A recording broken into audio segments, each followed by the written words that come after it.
Hi guys, welcome back to our channel Distinctive Squads. Today we will be learning the continuation of reproduction in plants. So don't forget to watch the first part and the link is given in the description below. So pollination. The transfer of pollen grains from anther to stigma is called pollination. Pollen grains have a tough protective coat which prevents them from drying up. As they are light, they are carried by wind, water, or even insects carry them. They land on the ground or sometimes land on the stigma of the flower. So the transfer of pollen grains is called pollination. They have a tough protective coat which protects them from drying up.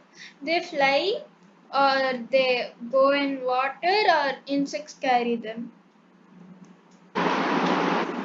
Self-pollination. If the pollen lands on the stigma of the same flower or another flower of the same plant, it is called self-pollination.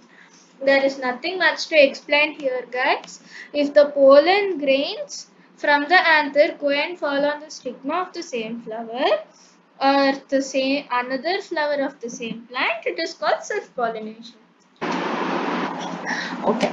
Cross pollination. When the pollen of a flower lands on the stigma of a flower of a different plant of the same kind, it is called cross pollination. So when the pollen grains of a flower lands on the stigma of the flower of the different plant, it is called cross pollination. Fertilization. The cell which results after fusion of the gametes is called a zygote. The process of fusions of male and female gametes to form a zygote is called fertilization. The zygote develops into an embryo. After the male gamete and female gamete fuse, a cell is formed called zygote. This fusion is called as fertilization. The embryo is developed by the zygote. After fertilization, the ovary grows into a fruit and other parts of the flower fall off. The fruit is the ripened ovary. The seeds developed from the ovules. The seed contains an embryo enclosed in a protective seed coat. Examples: mango, orange, almond, walnut. Seed dispersal. In nature, same kind of plants grow at different places. This happens because seeds are dispersed to different places. What do you think will happen if all seeds of a plant were to fall at the same place and grow there? There would be severe competition for sunlight, water, minerals, and space. As a result, the seeds would not grow into healthy plants. Plants benefit by seed dispersal. It prevents competition between the plants and its own seedlings for sunlight, water, and minerals.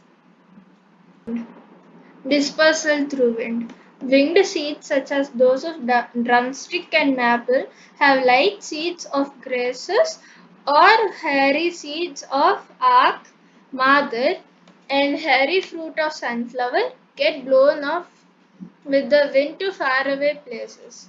So these types of plants have wings so that it makes them easy for them to fly and go to other places and grow into a plant. Dispersal through water. Some seeds are dispersed by water. These fruits or seeds usually develop coating ability in the form of spongy or fibrous outer coat as in coconut. So these seeds are taken away by water to different places and then they grow into a plant. Dispersal through animals. Some seeds are dispersed by animals, especially spiny seeds with hooks which get attached to the bodies of animals and are carried to distant places. Examples are xanthium and urena. This is a xanthium seed. These type of seeds have spiny spiny like things like in cactus you can see. These get attached to the animals' bodies like in pollen grains. When the bees sit on it, the pollen grains get attached to the bees, and when they fly off, the pollen grains um, fall off and are grown into new plants. Dispersal through bursting of seeds. Some seeds are dispersed when the fruits burst with sudden jerk. The seeds are scattered far from the parent plant. This happens in the case of castor and balsam. These are some examples of bursting of seeds.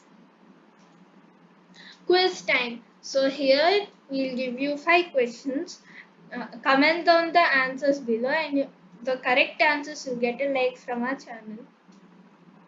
Questions. The transfer of pollen grains from anther to stigma is called dash.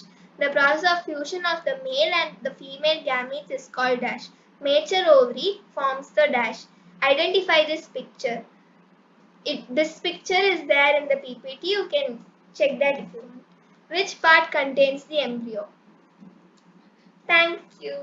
Thank you all. Please to like, share and subscribe to Distinctive Squad.